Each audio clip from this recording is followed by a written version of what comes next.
Most buyers don't buy because of logic alone. No, they buy because of confidence. They buy because of safety. They buy because you understand them. So, in order to make that sale happen, we need to understand the psychology of yes.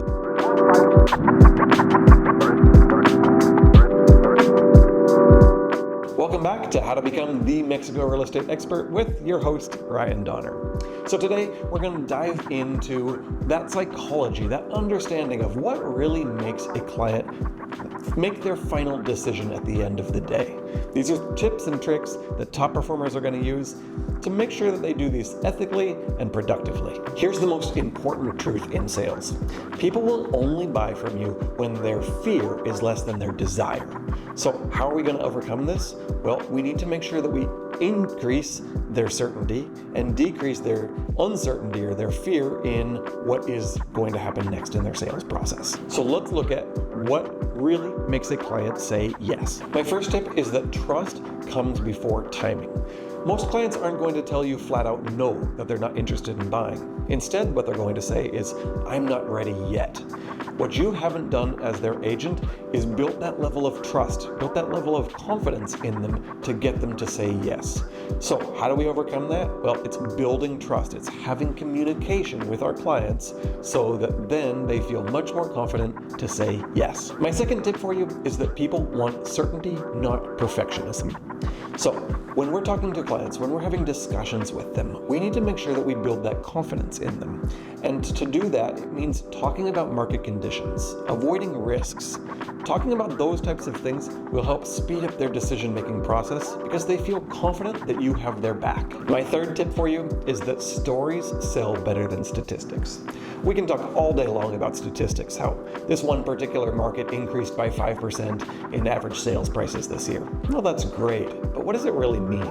Clients need to feel understood, they need to feel a connection. So rather than go with those simple numbers, instead talk about how you helped a family increase their patrimony, increased their return on investment in that neighborhood, which equates to a 5% increase. When they can feel themselves there in that same situation as that other family you helped, you're going to help them close more transactions. My fourth tip for you is that too many options can sometimes create paralysis. So it's that fear of missing out, that fear of maybe there's another option down the road. If you give a lot of options in the MLS, for example, that's great. And if the client can narrow it down to just a few properties that they want to see, that's perfect. But when you give a lot of options and the client wants to look at a lot of options, well, they sometimes might not make that action because there's too many options. So if you ever find yourself facing that problem with a client, narrow down their options for them so that they can make a better informed decision based on the fewer options that you've presented to them. My fifth tip for you is that people buy confidence, not pressure. Remember, real estate sales is different than maybe timeshare sales or car sales. If clients feel pressured into buying a property, well, they're probably not going to buy from you.